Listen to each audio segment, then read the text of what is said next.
If you're thinking about going skiing or snowboarding this winter, you might want to watch this video. On March 2023, Francis Zuber was skiing on Mount Baker in Washington when he randomly noticed a snowboard just laying on the snow. As he got closer to the snowboard, it began moving around, so he realized that there was someone stuck beneath the snow. The man trapped beneath 6 feet of snow was 40-year-old Ian Stager, who fell headfirst in a tree well. And a tree well is an area around the base of a tree that gets filled with snow, so if you happen to get yourself in there, it is difficult to get out. Ian was stuck beneath 6 feet of snow for about 10 minutes before Francis spotted him. Francis began removing the snow with a shovel that he had in his bag, and you can see in this video how much snow there was and how deep Ian was in there. Ian said that he was pretty sure he wasn't going to make it out on that day, especially because he had been under the snow for about 10 minutes already, and he knew that if he went over 15 minutes, he would suffocate. In fact, Ian would go on to say that one of his close friends passed away a couple of months earlier after he fell in a tree well on that same mountain. And what's absolutely incredible and what some people call a coincidence is that Francis, the man that saved his life, wasn't even supposed to be skiing on that side of the mountain on that day, and the only reason he was there was because he ran into some of his friends and decided to go skiing with them on that mountain. These are the strangest things found inside people's bodies. Part 7. In 1999, an Indian man became the world's first pregnant man, even though he was born a biological male. You see, one day, Sanju Bhagat was dealing with a swollen stomach and was having difficulty breathing. So he went to the doctor to get it checked out, where they discovered a large mass inside him. When they took him in for surgery, they found gallons of liquid inside his stomach and an underdeveloped fetus. This was because Sanju was once a twin and consumed the other sibling inside the mother's womb, but this wasn't discovered until this moment. Next, in 2003, a Japanese woman discovered a rare tumor inside her ovaries. It's called a teratoma, and it can grow muscles, hair, and even bones and teeth. However, this teratoma also developed limbs, eyes, and a brain. In other words, it had pretty much everything it needed to become a conscious creature on its own, which is terrifying. And lastly, in 2014, an Australian man named Dylan Thomas came home from a vacation in Bali when he discovered a painful red line going from his belly button up his torso. And after 3 days of pain, doctors discovered that there was a spider crawling under his skin. Apparently, Thomas had just had an appendectomy performed on him, and the spider somehow snuck its way into his scar. Yeah, have fun trying to sleep tonight. Dirty facts about history that school probably didn't teach you, Part 1. Famous poet Edgar Allan Poe married his 13-year-old step-cousin at the age of 27. What are you doing, Step Poe? There is a legal PP size in Iceland, and this comes from the Middle Ages where a man and a woman got married, and on their wedding night, the woman was so disappointed with how small it was that she took him back to the church to get a divorce. And because of her, a law was made that requires you to be 3 inches to get married. During times of war, some armies would wipe their poop on their weapons so that when they stab their enemies, they get that extra poison damage. There are many letters between Benjamin Franklin and various women that suggest that he might have had a fart fetish. The person who wrote Frankenstein lost her virginity on the top of her mother's grave. Great writer, but terrible funeral manners.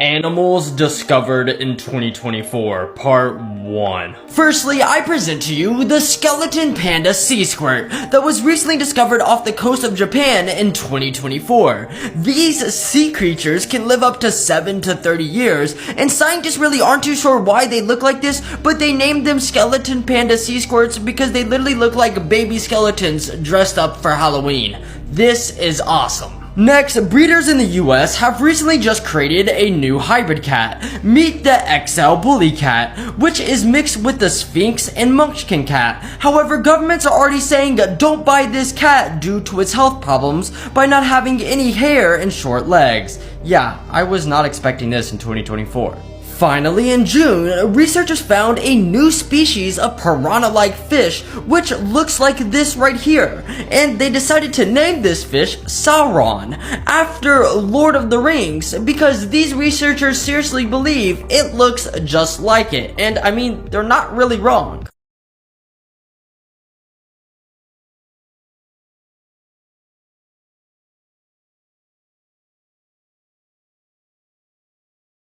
Here are some dirty history facts I can guarantee you were never taught, part 2. And if you ever told your history teacher any of these, they definitely go, what the fuck? According to private investigator Fred Stash, JFK was apparently a one-pump wonder, if you know what I mean. Ladies, for this one, I'm so sorry. For birth control, the Egyptian used a mix of ingredients, specifically 2, which included crocodile poop mixed with honey, and they would put it, yeah.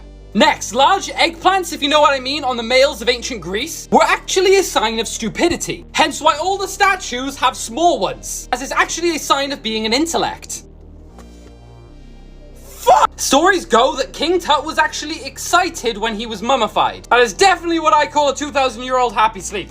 And finally, the whoopee cushion, revolutionary in today's society. But it actually dates back to the 14-year-old Roman Empire Elagabalus, when his whole legacy became inventing the whoopee cushion and pranking his dinner guests. Legend. These are dirty animal facts you wish you never knew about, part 3. Up first, petting birds actually turns them on. They will start panting and shaking, and sometimes even puke on you. So the next chance you get to pet a bird, you might want to think twice about doing it. Next up, frogs sometimes might make a home out of elephant's poop. They do this because it provides shelter from the sun, and all the bugs crawling around in it make for an easy quick snack for the frog. This is absolutely disgusting, and it kinda ruined my day. Next up, several species of birds keep cool by pooping on themselves. It's called heroijosis, and it's how some birds like storks, condors, flamingos, and vultures keep cool. It seems to do the same thing as sweating, except that instead of sweat, these birds dribble poop down their legs. This is why you need to really monitor your child when they're online, especially when they're using websites like Roblox.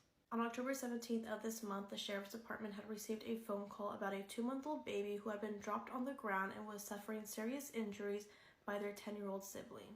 The one who made this phone call was Gulf Coast Kids House, and they do forensic interviews and medical examinations of children who are suspected of abuse.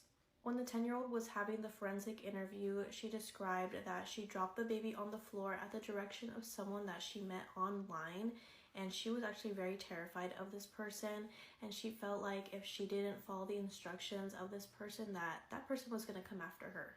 It was revealed that the person that was communicating with this 10-year-old was 36-year-old Tara Alexis Sykes, and they were communicating on Roblox. Tara was giving the 10-year-old various methods on how to harm this baby, including drowning the baby, putting the baby in boiling water, and dropping the baby on the ground. Tara also gave instructions to the 10-year-old on how to unalive the adults in the house by cutting their throats. She then told the 10-year-old to douse the sheets with aerosol spray and set the adults on fire. The 10-year-old allegedly set out some of the instructions. For example, she dropped the baby on the floor and she doused the sheets, but she was unable to set the adults on fire. Tara was arrested and charged with attempted murder and is being held without bond. It was revealed in court documents that Tara is actually related to the 10-year-old girl, but they did not reveal on what kind of relation. Thankfully, the 2-month-old is expected to survive, and the police did not announce any charges against the 10-year-old.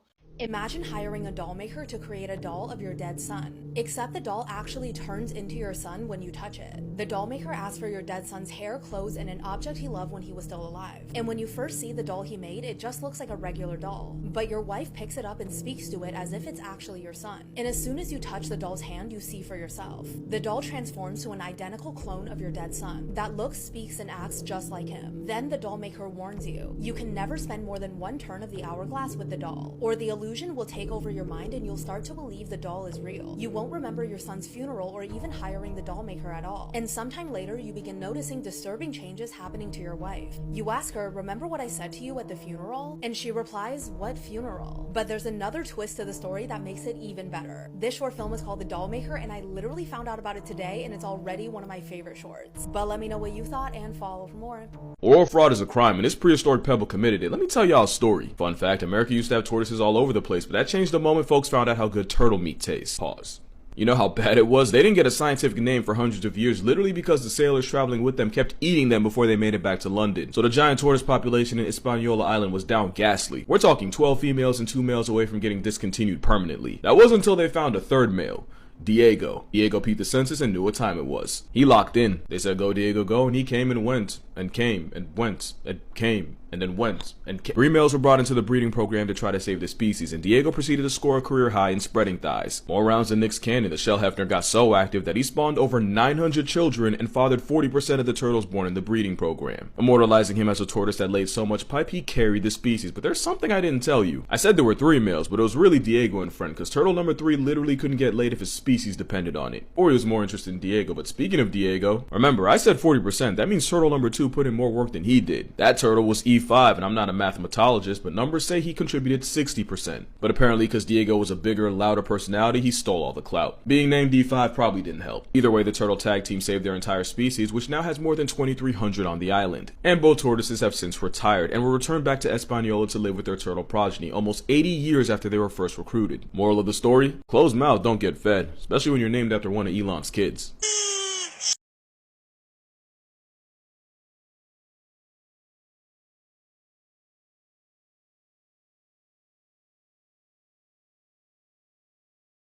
Was Buddha considered a Christian saint? The Eastern Orthodox Church and the Catholic Church both honor 2 saints named Barlaam and Josaphat. On closer inspection, the story of this Indian prince, Josaphat, appears strikingly similar to the life of Siddhartha Gautama, the Buddha. But how did this come to be? Well, the story originates from an early Christian adaptation of Siddhartha Gautama's life. As Buddhism traveled through Central Asia, its teachings spread along the trade routes to the Middle East. Here it was adapted into other belief systems like Manichaeism. In the 8th century, Islamic scholars translated a Buddha biography into Arabic as Kitab Bilawar wa Buddhasaf, which means the Book of Bilawar and Buddhasaf. By the 11th century, it was translated into Greek, where it became known as Barlaam and Josaphat. This adaptation recast the Buddha story into a Christian moral tale, with Josaphat as a prince who renounces wealth after guidance from Barlaam, a Christian hermit. This version aligned with the Christian teachings on renunciation and devotion. Artifact Porn, Part 30. This is an ancient burial mound in Marathon, Greece, that contains the ashes of 192 Athenians who perished in the Battle of Marathon more than 2,500 years ago. Here's an extremely rare surviving piece of Tyrian purple dye that was found in the remains of an ancient Roman bathhouse. The color was used to create the famed purple clothing of Roman emperors and was extremely difficult to make. Just 1 ounce of Tyrian dye took 250,000 snails to produce, as it was said to be worth more than 3 times its weight in gold. These photos show the incredible evolution of ancient Greek statues over the span of just a few hundred years. Just this past summer, a tourist at a beach in Bulgaria noticed a beach bar table that looked considerably old. Law enforcement soon called in some archaeologists who eventually identified the item as a 1,700-year-old ancient Roman sarcophagus. Information about the artifact's history and how it ended up on a beach resort remain unclear.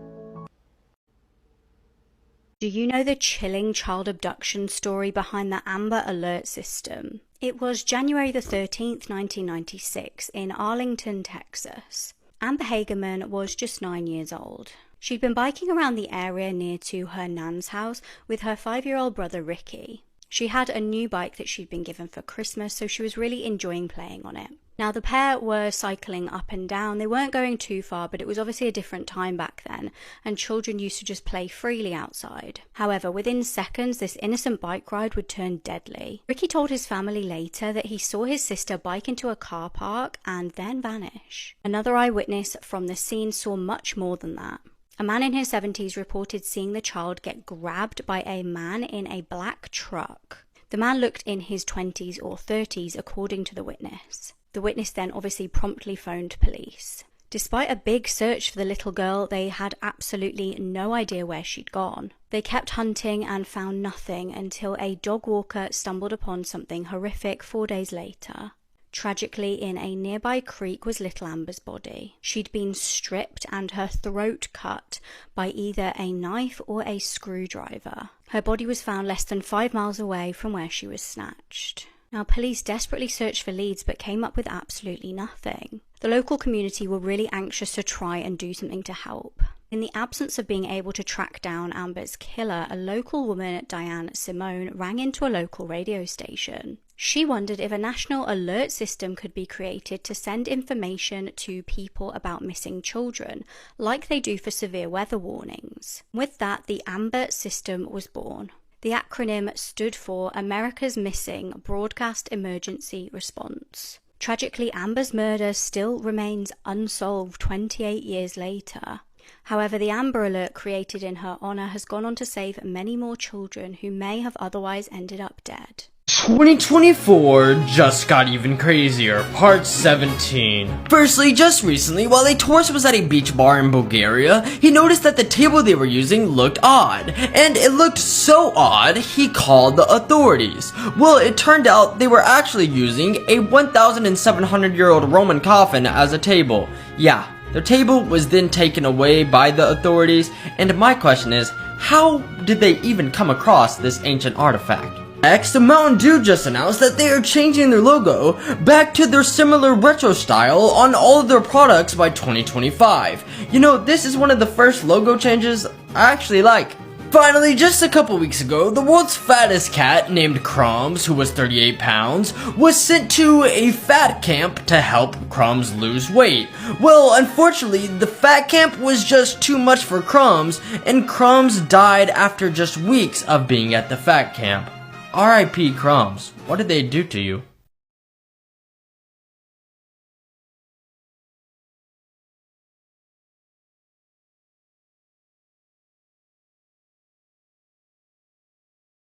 Crazy tech facts you won't believe. Google rents goats to mow their lawns instead of machines. Over 90% of the world's currency only exists in digital form. The first computer virus was created in 1983. The first camera took 8 hours to capture a single photo. Can you believe we used to wait 8 hours for a single photo?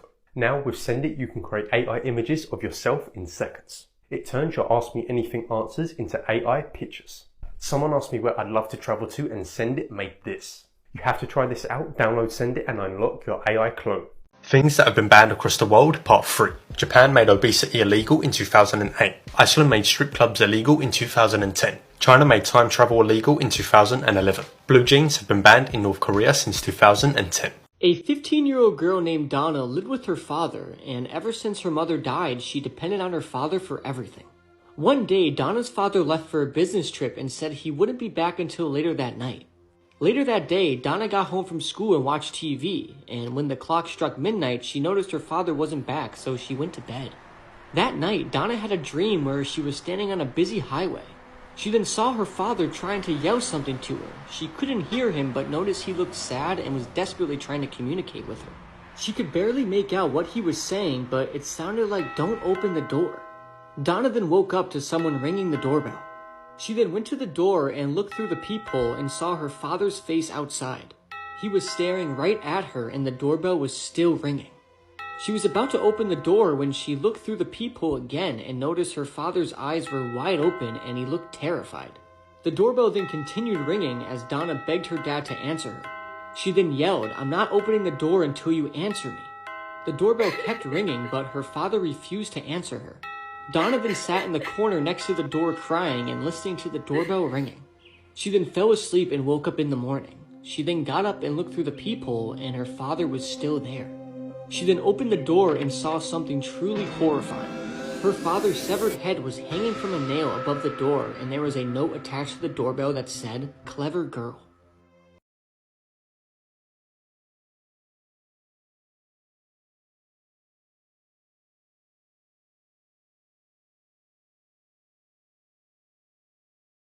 This will blow your mind. In a world's first, researchers at Osmo Labs have achieved the teleportation of smell. Do you realize how crazy that is? Let me put it this way. So, as of right now, humans have only figured out how to teleport two of our senses. Sound, with the telephone or speakers, and images with the screens that we look at all day. And we've done that because we've discovered a way to capture those senses digitally and then turn them into data that we can then send instantly. But now they have managed to do that with smell. So hypothetically, once they're able to replicate this process on machines outside of the lab, not only one day could you send someone a smell like you send them an image or a voice note. Oh my lord, the businesses that are gonna come out of that one, I'll let the comments handle that. But also, and here's the craziest part, they say that by digitizing scent, they've effectively given computers a new sense. You better wake up in 2030 and your iPhone's gonna tell you stink. Go get a shower. Now, the first smell they ever digitized was fresh plum. They captured the scent molecules in a digital format and then reprinted the exact same smell on the other side of the room, which came out looking like a regular clear liquid. And I guess that begs the question, what's gonna happen to all of these expensive colognes once you can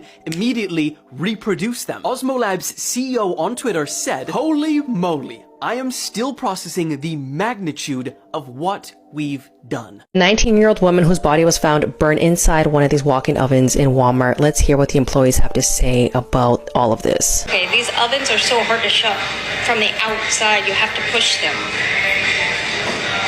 I'll show you. See that? You have to push it to click it. Now, watch me walk in. Look, I can touch both sides. I can touch both sides. You scrape the floor. You have to clean the floor all the time. There's no way this door, they're not self-shutting. You could even say you swing it open too hard when you get something out of the oven. Let's see what happens.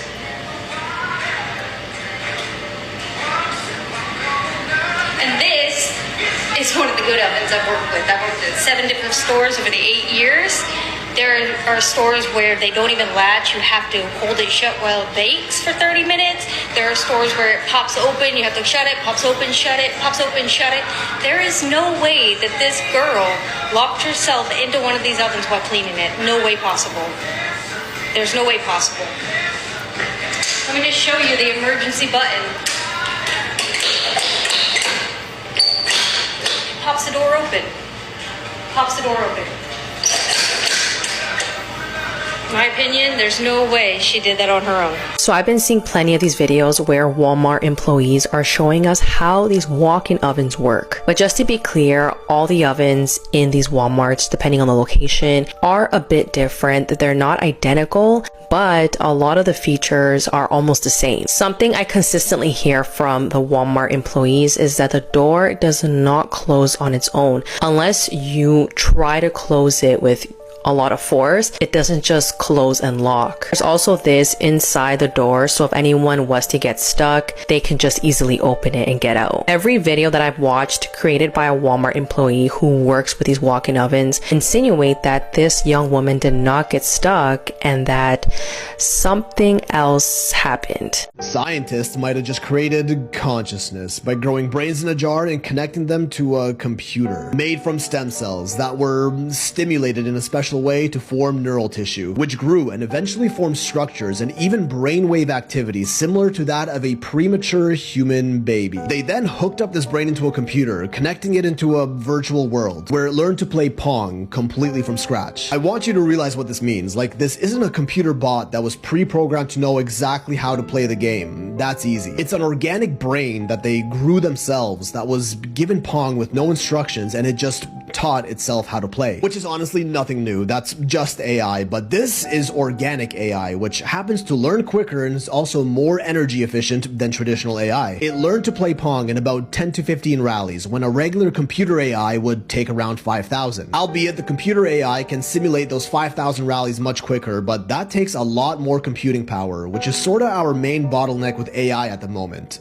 Energy. This is organoid intelligence. Take human brain cells, grow them in a petri dish, and then use computers to train them just like AI. Naturally, there are ethical concerns rising as there is surmounting evidence showing us that these are conscious, like a human. Even the scientists working on it themselves admit these organoids are sentient. They took it a step further and tested out these organoid brains inside real physical robots, feeding them the sensory input of everything the robot experiences. And since the computer chip running it is organic brain matter, computer, this technically by definition is a cyborg. Then there are companies like Final Spark that let you rent server space on these organoid brains, which essentially act like organic CPUs. You can even see live streams of the brain computers you're renting out. And now this next part right here, what they're doing here might actually prove simulation theory. So they have this virtual butterfly simulation that's controlled by the organoid brains, meaning the brains feel and experience everything the butterflies do. Again, the brains weren't trained or programmed how to be a butterfly. Just like they did with Pong, they were just fed the sensory feelings of being butterflies and kind of figured out themselves how to flap their wings and just